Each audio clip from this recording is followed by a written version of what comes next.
Hi, Nana. Welcome to the show. Hello, hello. Thank you. I'm just very, very grateful to be here. And today we have Nana on to share her pregnancy journey at 41. But before we get started, will you share a little bit about yourself? My name is Nana. I just recently got married and I have one little boy. He is now 4.5 months old. So very grateful. I am 41, going to be 42 in a month. It was quite a journey to get to have my son, a few losses in there. So I'm happy to share all of that today. Let's go back because your journey started when you were 39. Take us back to that time. Yeah, so I was 39 and my husband, then we were just dating, but we got pregnant in about January of 2021. And then unfortunately, by about March, April of that year, we had a miscarriage. So that was very rough. And so we decided we were going to just try again. Our doctor said, you can try again. This does happen based on your age and all of that. So we actually had started looking into IVF, Mhm. started the process, and we had our first meeting with our IVF doctor while we were on vacation. We were in Jamaica and did our like initial Zoom with him because this is still kind of towards the end of the pandemic, Mhm. but we ended up getting pregnant in Jamaica. Yeah, we were very, very excited. We were pregnant and everything seemed to be going okay. But unfortunately, around 23 weeks, I ended up with severe preeclampsia. Very, very severe because it was very early. Most people don't get preeclampsia till they hit like around week 30 or so. But I was 23 weeks and I had no idea. I went into the hospital because I thought I didn't feel or kicking enough. So I Mhm. just kind of had this inclination, I should go check this out, make sure everything's okay. I'm sure it's fine. And they're like, well, baby's fine, but your blood pressure is through the roof. So we're going to observe you overnight. And it all started from there. We ended up, I was in the hospital about 3 or 4 days, and they were monitoring me, giving me medication to try to reduce my blood pressure. It just was not going down. And preeclampsia is caused by the pregnancy. They don't really know exact causation, but they know pregnancy is what brings it on. And the only way to stop it is delivering baby. I was getting to the point where there was protein in my urine. I was at risk for having severe seizures. And I was extremely swollen. It was just not good. So they did deliver her at 23 weeks, and she was with us for about 5 days. She was born on December 20th, and she did pass on December 25th on Christmas Day, 2020. Yeah, it was devastating. It was really, Yeah. really hard. Thank you for sharing that. I know those stories can be really hard. So thank you. Yeah. Mm. Yes. After that, you probably needed some time to heal, I assume. Yeah, we did. We did. So it's like you definitely go through the stages of grief. Yeah. And so when we were very angry at first, and then it was like denial, anger, all the stages we went through. But we were blessed, I will say, in that when I had my old OBGYN, and then because of my age, even with that pregnancy, I was seeing a perinatal specialist because the term geriatric pregnancy. So Hmm. I was one of those. So I was seeing a couple doctors in that office to monitor me. None of them caught the preeclampsia or the reason. But when I was in the hospital and the call was made, a doctor from that office who I'd never seen before was the one who was like, no, you really have to do this at this point. So, and they still make you do follow-ups because you had a baby. So when I did the follow-up with my OBGYN, she told me to never get pregnant again. Why? She said, no, it's not for you. Look into all the other options, but this is not for you. So again, gut punch. We were Mm. devastated because Yeah. both my husband and I have always wanted kids. Like we got together and we were ready to have kids pretty much right away. So it was really, really a blow because that doctor was the one who we saw in the hospital. His name is Dr. Paul Wilkes, and I will love him forever. He's the one we did our follow-up with for the perinatal specialist because you have to go back to both. And he said, I think you just had a bad pregnancy. It happens. I think whatever the cause of the preeclampsia was not caught. And I think we can figure this out. Mm. I want you to do these tests. He ran these tests. It was right there, like simple blood work, looking for the right things. So they found out that I was deficient in protein S and protein something else. Basically, I have a tendency to clot, blood clotting. So after learning that, he put me on aspirin, a couple things, because we decided at that point that after some healing, we're going to try again. Mm-hmm. And, I'd started to look into IVF again, but both the perinatal specialist nurse and even the clinic was like, well, you got pregnant twice last year. So that's not your issue. Your issue now is maintaining a pregnancy. Mm-hmm. I did a lot of research on preventing preeclampsia, did a lot of research on getting pregnant. I even saw a fertility acupuncturist to help get pregnant again. She put me on a regimen of certain vitamins to help the quality of my eggs. Mm-hmm. It can sometimes take up to 6 months before your blood pressure goes back to normal, even though it was caused by the pregnancy. It was a lot of different things. I put together a bump squad is what I called them, my baby bump squad, and did a lot of research. Mm-hmm. About what time was this? Like, time of year? We lost her in December 2021. We were thinking about it, but kind of figuring out what we wanted to do probably for the next 3 to 4 months till April. Mm-hmm. I think we made the decision that we wanted to try again in January, but we knew we had things to do. We had to heal. Like the grief was so real. Yeah. Around March, April is when we really kind of maybe started trying a little bit more. I would say trying in terms of like, okay, let me see what I can do for my body to help the quality of my eggs and to reduce my blood pressure. One thing my doctor was saying was that he did not want me to get pregnant while still having that high blood pressure, while still being on the medication for it, because that was another thing that was very challenging. Is I've always been fairly healthy, but I was taking maybe 4 or 5 medications, like 4 or 5 times a day.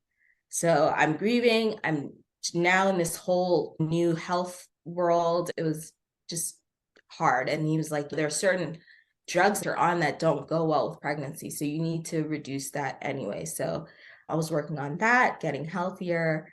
That was in the spring. I also needed to wait for my cycle to return to normal. Mm-hmm. That original OB who told me not to try again, she put me on birth control. Mm-hmm. We were figuring that out. I was still taking the birth controls once I got off.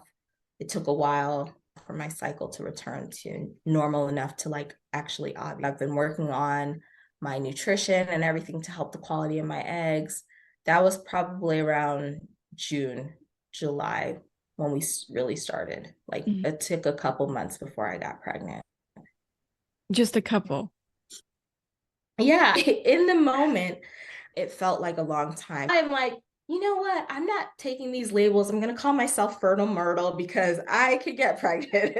I love it. We truly made this decision in Dr. Wilkes' office back in January. Mm-hmm. So then it was just kind of like figuring how do we move forward. I was afraid, of course, because you can have preeclampsia again. I didn't want to have to go through a loss like that again. It took me a while mentally, even though we've kind of made this decision. Then I was like, well, do I want to do this to my body? And can I handle this journey again? Can I handle being pregnant again? Yeah. By about summer was when we really made that decision to move forward. I started going to fertility acupuncture. I was doing that every other week while I was trying to get pregnant. I was taking a lot of supplements that she recommended. I was doing a lot of walking, just trying to get myself healthy. And then we got pregnant about this time last year, about September, October. Mhm. I was tracking my ovulation. I paid for the pre-mom app. I was Mhm. tracking my basal body temperature. Yeah. I did the digital tracking for tracking ovulation. I realized that I had a peak. So if I didn't do it at a certain time, I might miss my ovulation and not know it. So the digital tracking was way better for me. Yeah. We went to Ghana. We thought we were going to get pregnant in Ghana because we went to visit my family and his family, but we didn't. So that was devastating. But the next month, we got pregnant. What helped you, like, motivational wise? Like, what were you thinking through those times to really get you through? One of the biggest things, two big things. When I was going through grief, I literally could not sleep. Sometimes my mind was just going really negative space. So I got on YouTube one night and I was like, how do you manifest positively when your mind is like in the negative space? I found this woman who was a manifestation coach, but she also happened to be a licensed therapist. And I was like, boom, I'm going to sign up for whatever she's doing. So I signed up for her program. I liked it because it was goal setting and manifestation, but she's a therapist and she can't help but be a therapist. So it was therapy. So I went through therapy, lots of affirmations. I happen to be Christian. So she's like, okay, go through and find scripture that helps you and put it all in your journal. For me, it was my notes app, and I would literally read them every morning. I also would journal what I'm praying for and hoping for, and I would read that every morning. She also had me do things that would help me stay in a positive frame of mind. So exercises helps, the walking, even a few minutes of like yoga or Pilates in the morning. We started going to church pretty much like 2 or 3 weeks after we got home. It was tough because I literally would just be bawling every day in Mhm. church, but we could keep going. They were having a missions trip to Mexico to build a home there. And I met quite a few women who were on similar journeys. You don't realize how many women go through these losses and trying again. So it was a lot of therapy, prayer, affirmations, just kind of talking to myself because I needed to constantly combat the negative thoughts. I knew if I let them get away from me, I wouldn't be able to come back from it. So Yeah. I was constantly just talking to myself. I would try to flip the thought when it came up. And then also, I allowed myself to grieve too. Like, Mhm. it's not all sunshine and rainbows. There are some days where I was just like, I'm gonna cry all day today, and that's just gonna be what it is. Mhm. And I will try to pick myself back up tomorrow, but today, this is what it is. And I think allowing myself that space and allowing me to myself to feel the feelings was very, very helpful. Yeah. Yeah. That's kind of the same mindset I had. I've been working a lot too on writing stuff down and okay, I have time to grieve and be very sad. And then it's like, okay, I feel like I need to move on. Mm-hmm. Yeah. Yeah. And I mean, you can still be grieving and sad even while you're writing your journal Yeah. or writing your affirmations. Because I would cry all the time. And what made it a bit more challenging is my sister and I were pregnant at the same time. Yeah, and which was a dream of mine. I used to like Yeah. manifest for this. We're gonna have babies at the same time. She had her baby a month before I had McKaylee, because I wasn't supposed to have her then. I was supposed to have her like in April of the next year. I love him. I got to meet him before all this started, thankfully, because I didn't really see him much after that for quite a few months. When I see him, it's okay for me to cry and still love this baby. It's okay for me to cry and still be happy for my sister. It's okay for me to come home and have a rough period or a rough week or two, like where my husband and I are just like moving to in the house as two people and we're both so angry we can't really communicate with each other. We also did couples therapy every now and then. He's Mhm. not like super into it, but he was open to it to do it a few times and it really helped. And we also spoke to a few other couples who had gone through similar losses and now had kids. Mm. So that gave us so much hope. So now it only took a few months. Mhm. And what prompted you? Did you just have a late cycle? So I just kind of was like, I feel like I'm pregnant. I just feel like I'm pregnant. But I also did that cautiously because I had felt like I was pregnant before. But the day my cycle was late, I went and tested. So my husband is in the Army. He was going to drill that morning. It was a Saturday morning. And I was like, I need to test before he goes to drill because I want to know now. I want to celebrate before. I don't want him to be gone all day. So I tested that morning. Literally, so I was 3 weeks and I had a positive pregnancy, which we were over the moon, but also it was hard because we'd had 2 pregnancies back to back in the last year. So we were excited, but we were also cautiously so. Yeah, really And guarded too. very guarded. Yeah. The first time around, we're so excited. Second time around, excited. Third time, it's like, yeah, let's do it. So I found out then, and I found a new OB. And so one thing I'll say is I wanted an OB of color just because sometimes you get the sense as a Black woman that people are not really listening to you. Mm. Because I had had concerns in the previous pregnancy and just kind of felt like they were not really taking us seriously. Mm. So I had a new OB. I went in and wanted to get blood tested right away. And then I saw my perinatal specialist as well. To maintain the pregnancy, I took a daily shot of Lovenox every Wow. day. How was that? Was it hard? It was, but through research and talking to my doctors, I knew that helped with my situation so much. So it was hard, but at the same time, mentally, I was just like, all right, this is what's going to get we call them baby bear.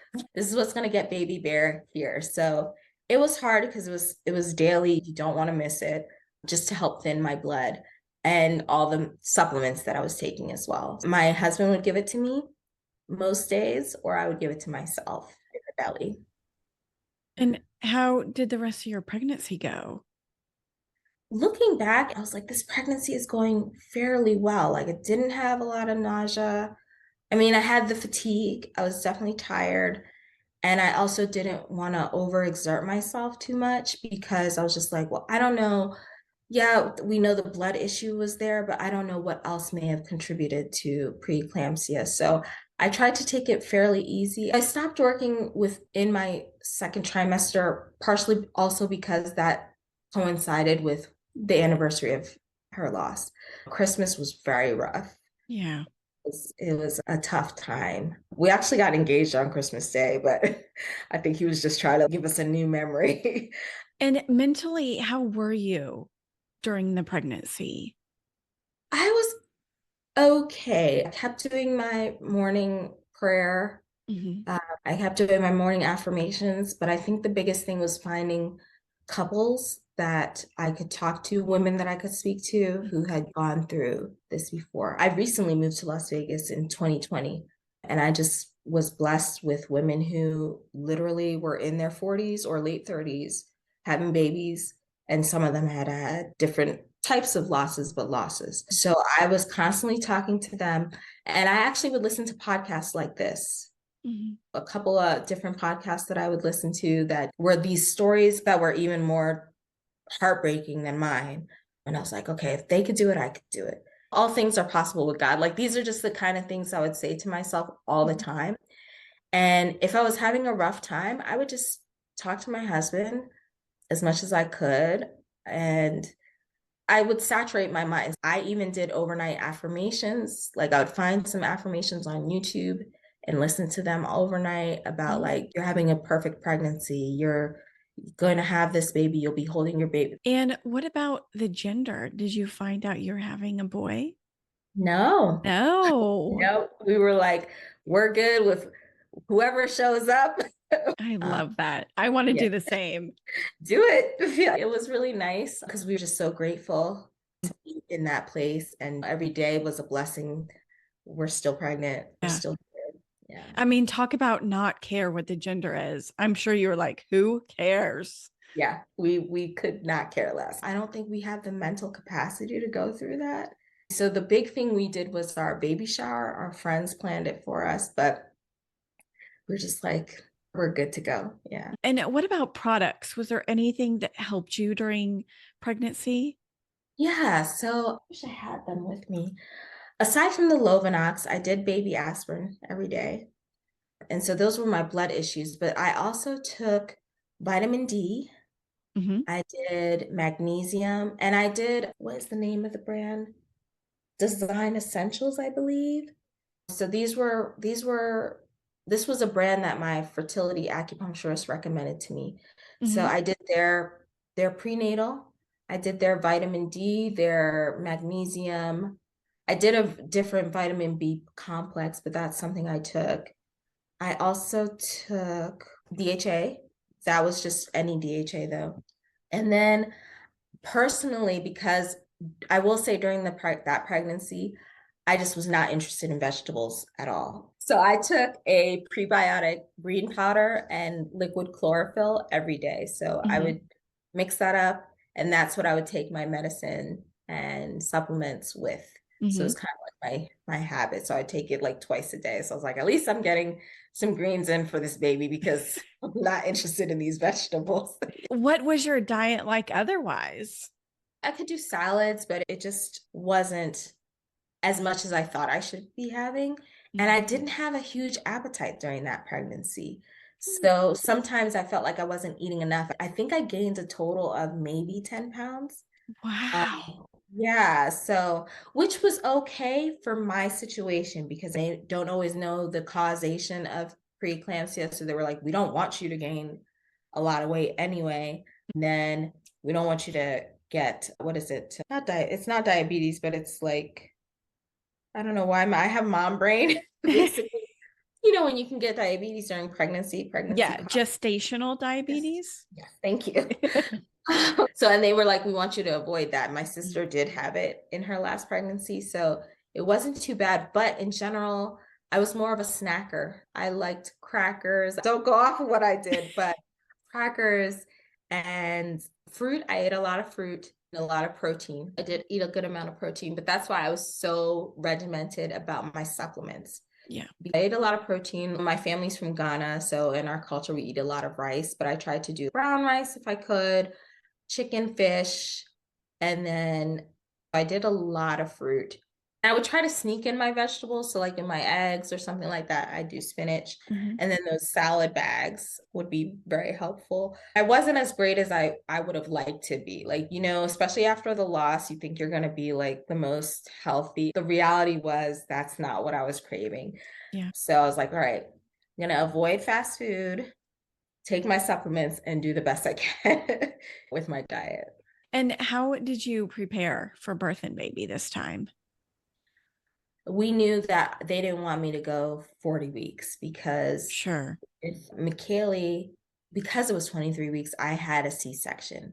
And so they were like, we'd rather you not deliver that Hmm. way, vaginally, because I could rupture something. So it was a scheduled C-section at 37 weeks. So I was pretty far along.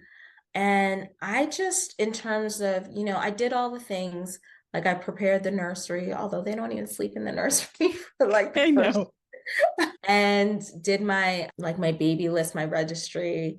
But to be honest, I will admit that this fourth, I'm just coming out of what they call the fourth trimester, Hmm. which is very challenging. I should have done a better job learning about once the baby gets here, but because of all that I had experienced, I wasn't thinking about that. I was just thinking about get baby here, get Yeah. baby here, get baby here. So I didn't read up about breastfeeding and how to, just really have baby, like really Hmm. care for baby. I knew enough, but I feel like I could have done a better job of learning what that first couple weeks looks like. What was it like going to the hospital at 37 weeks ready to deliver and you have a baby? For me, it was great. I am a little type A, so it was kind of nice knowing, okay, I'm going at this time on this day. Mhm. I know where to show up. I know what's going to happen. So it was really nice. The night before, we just kind of chilled at home. We were all packed and ready to go. And we just drove there. We kind of took it really easy on ourselves, and we were really comfortable with our doctors. So we didn't really make too much of a deal over it. I think we just kept praying Mhm. and just leaving that it's going to be fine, you Mhm. know? And we had a fantastic team. I did switch hospitals. So it was a totally new experience. That was one thing. Like, I pretty much did everything new aside from Dr. Wilkes, the perinatal specialist. Everything was new. My OB, the office that I went to, the hospital that I went to. And I decided to go with, a tier, I think it's tier one medical hospital. And Mhm. so the city hospital. So it's like an older hospital, but if anything were to go wrong, it has more of the resources because Mhm. previously I had delivered in more of a local regional hospital. So, what was it like? You go in the OR. Walk us through what that was like. It was surreal. It was one of those times where I really had to talk to myself, both my husband and I, because the last time we went in an OR, it was not the positive outcome we were looking for. Thankfully, the hospital we went to, which was UMC here in Las Vegas, the team was phenomenal. They just kind of were talking to us the whole time. So I couldn't even almost think. I didn't even have the space to think about, like, oh, what could go wrong? What could go wrong? They were just kind of walking us through what's going to happen. And then my doctor, the OB, Dr. Mays, was like, are you guys excited? Are you ready? So everyone's so upbeat. It helped us to be more positive, more upbeat. Mm. I felt calm and I just kept praying, but that's the truth. I just kept praying. So I felt all right. I started to get into my head and I was just like, no, let me sit back, pray. And then they were just so positive. It Mhm. helped me to be positive. Mhm. And what else happened? So I went in and you're awake during the C-section Mhm. and they're just talking, making jokes. My husband is there. It was just such a different experience from last time. Sure. So this experience was just so much more positive, and it felt like only like 10, 15 minutes. That's why I don't have a lot to say because it was so fast. It was so fast. I legit was like, oh, he's here already? And she's like, yeah, it's a boy. So I was like, okay. It was a fast process. I will say they let me breastfeed him initially, which I really appreciated, before they said, okay, he's breathing a little fast. We're just going to take him to the NICU. So I'm glad they let me have that moment with him Yeah. because there was some anxiety, like, oh, it's going to the NICU.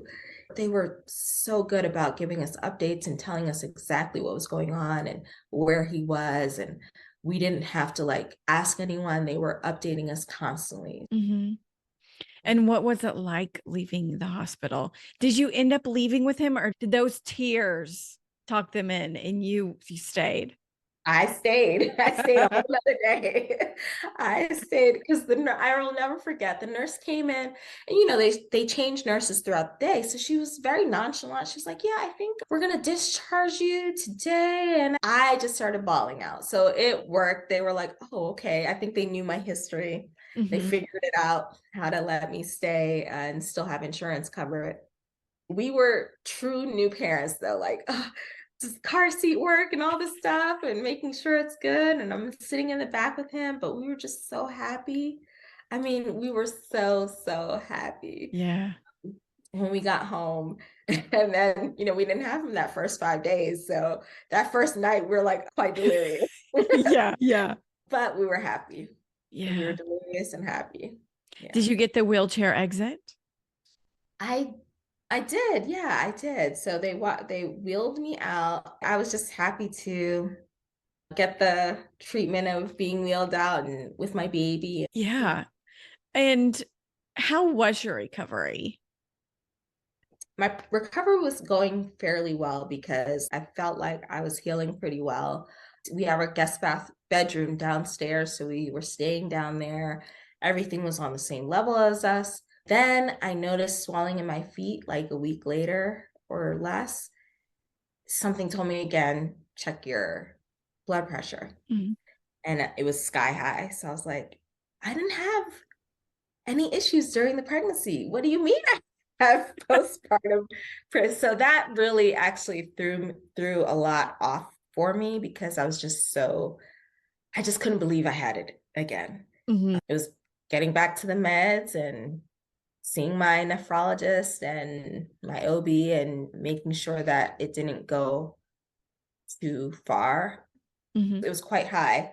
So that part of the recovery was challenging, but the physical part on me, I felt like was pretty good. I used all the binders, I took my meds as best as I could, and being on the ground floor was very helpful. So I didn't have to go up and down stairs. Mm-hmm. That helped quite a bit. And how did you choose to feed your baby? Yeah, so initially I was breastfeeding. We were combo feeding. So one thing I will say with him being in the NICU, I was starting to pump, and so he got some colostrum, he got some breast milk. My milk wasn't fully in, so he did get some formula. I will say one thing I did not love as we were leaving the hospital, he started to cry and the nurse kind of just popped into his mouth, which he's formula fed now. So I have no problem with it, but it kind of, again, me not learning that babies can get bottle preference. I was like, okay, we can feed him bottle and boob. It got to the point though, he got bottle preference because it's so much faster. And then when I had the postpartum preeclampsia, I kind of like went into a bit of a state, so I wasn't feeding as well. So now he was combo fed for a while, and now he's formula fed. Okay. And mentally, how were you during recovery? It was rough. Mm-hmm. It was rough because it was such a challenging period. They cluster feed and he's eating and you're not getting any sleep. And I felt such guilt that I found it to be so hard. And this is something I've prayed for so long. So I stayed in therapy, which is very helpful. So it took a while. Like the first couple weeks was very challenging because I felt such guilt for feeling like it was hard Mm-hmm. when I felt like I should be like over the moon. And I was over the moon, but it was kind of like battling with myself. I'm so happy he's here. I'm so grateful for him. I love him so much. This is so hard. Mm-hmm. Mm-hmm. So it was a lot. But Yeah. yeah, I stayed in therapy. Yeah. You probably felt a little guilty for feeling like this is hard. Absolutely. The Yeah. guilt was really, really, really, really big.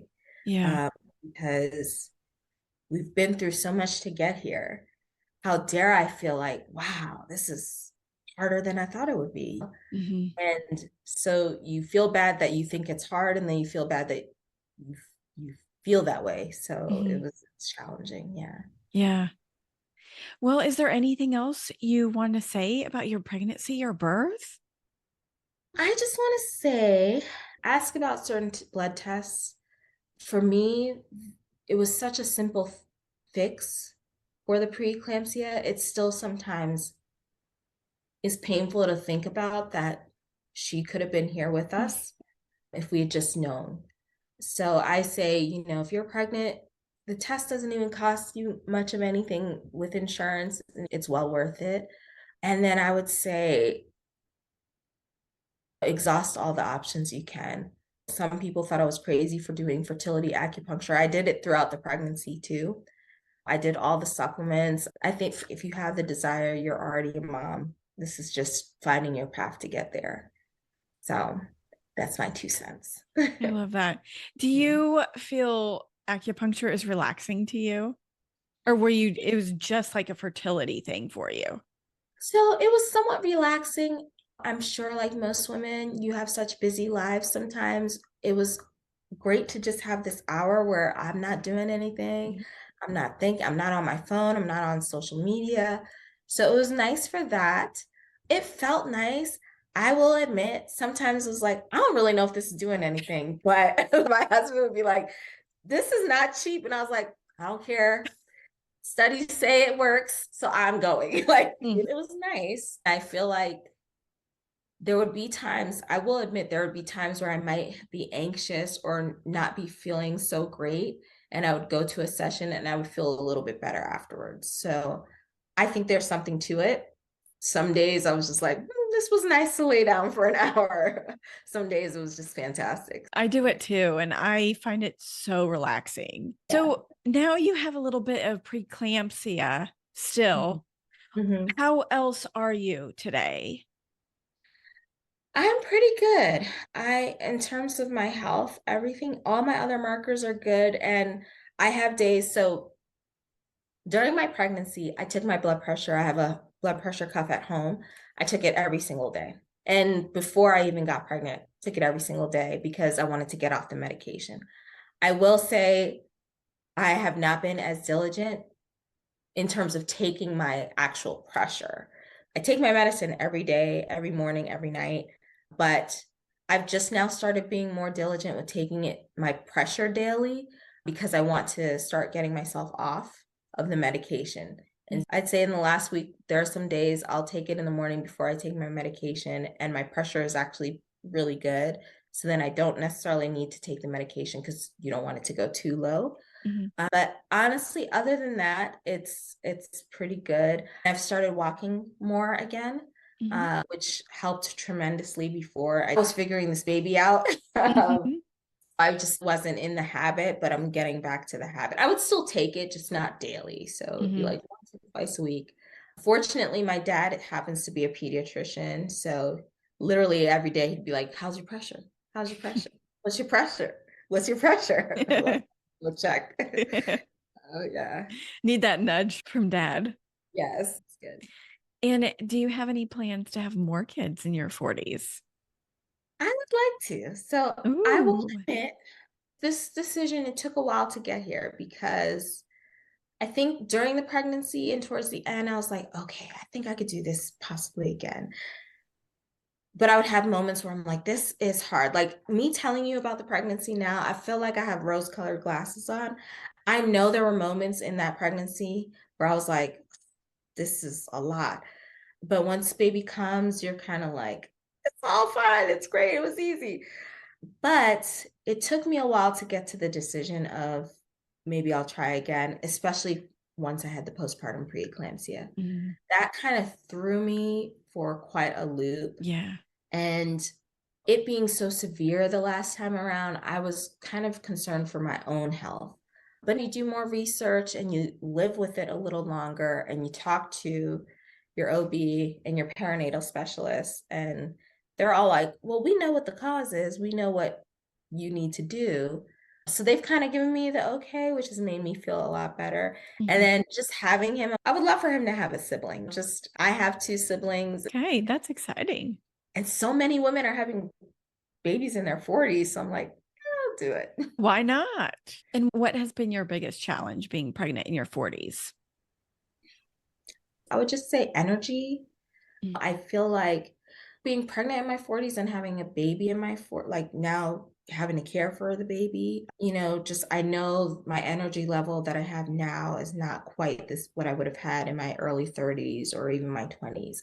So that's why I do try to walk and try to fit in like a little bit of Pilates here and there. And I think I'll incorporate some more just because my energy levels sometimes are just can be challenging. That's the biggest, I'd say that's the biggest one. And then also not letting statistics and society get into your head too much. Mm, Yeah. definitely. That's easy to do. Hmm. Is there anything you'd recommend that would help prepare someone for pregnancy and birth in their 40s? Find podcasts like this, listen to them religiously, because before doing that, all I knew were the doom statistics. All I knew is over 35, you're a geriatric pregnancy.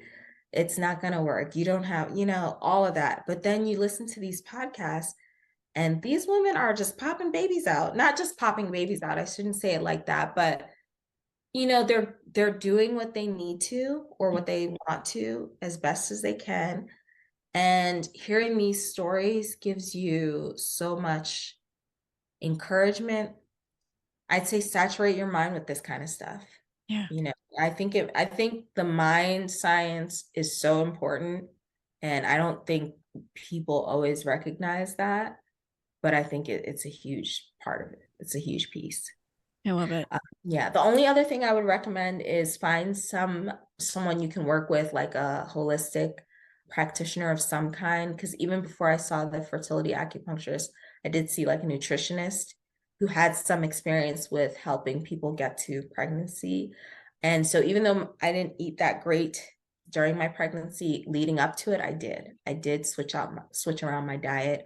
I did reduce sugar, those kind of things that just are supposed to help with the quality of the pregnancy. Oh, one thing I didn't mention, sorry. I did take Ovasitol, Hmm. which is, I think, inositol. It's been proven to help with egg quality. It was a powder that I would take when I took my supplements. I would just take it with that every day. It's supposed to help, I don't want to say prevent miscarriage, but it's been proven to kind of reduce the risk of it. Okay, cool. And what advice would you give yourself when you were pregnant if you could go back? Hmm. Honestly, it would be to learn how to actually care for baby a bit more. Like I was so focused on getting the baby here. I didn't do like, well, I knew I wasn't going to labor, so I didn't do any sort of labor classes or anything like that. But I really didn't look into like, you know, the idea of what's the word I'm looking for? So the idea of giving yourself that space. Like we had visitors in our house pretty much day one and then back to back to back. And that is a lot. Like, even Hmm. though they're kind of helping, it's not the same as you just being able to be in your house. I have a friend who's also over 40 who had a baby a month after me Hmm. or 2 months after me. But she had a baby. She has a 10-year-old. So she'd been through it before. And they had no visitors the first 4 weeks, aside from her mom.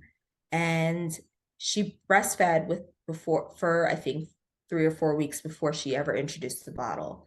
And those kind of little tips, I think I wish I had spoken to more moms that I know about that. But I was just talking to them about, well, how did you get your baby here? Like, so that is the one thing I would do differently, kind of have that mindset that baby's going to be here. What are you going to do when they get here? Hmm. Hmm. Yeah. Yeah. And what would you say to other women who are trying to conceive in their 40s? I would say it is possible. Do not let statistics deter you. I would say find your bump squad. I would definitely say find your bump squad that works for you. And it's okay to keep searching until you find that roster. My bump squad was the new OB, the perinatal specialist who believed in us, my fertility acupuncturist, nutrition. I put everybody on the roster. Like, find a bump squad that works for you. Just really find people that make you feel comfortable and heard. And if you get the sense that this doctor is not really listening to you, switch it up. It's okay to switch it up mid pregnancy, during your pregnancy, find a better fertility clinic. Even when I was doing that, like when we were considering IVF, one clinic, once they heard our story, they were kind of like blowing us off almost. I mean, they were going to take our money, but they were not kind. I was like, okay, we're not going with you guys. So switch around if you need to. That's great advice. And where can others connect with you? Yeah, so you can find me on Instagram, and that's where I am most of the time. I'm at Nana Alice Nyarko, which is Nyarko. So that's Nana Alice Nyarko on Instagram. And I'm kind of on YouTube sometimes, but Instagram is really where you can find me. Oh, fun. Well, Jeanette, thank you so much for sharing your story with us. It was so beautiful. Thank you so much. This is my first time really sharing it in public. So yeah.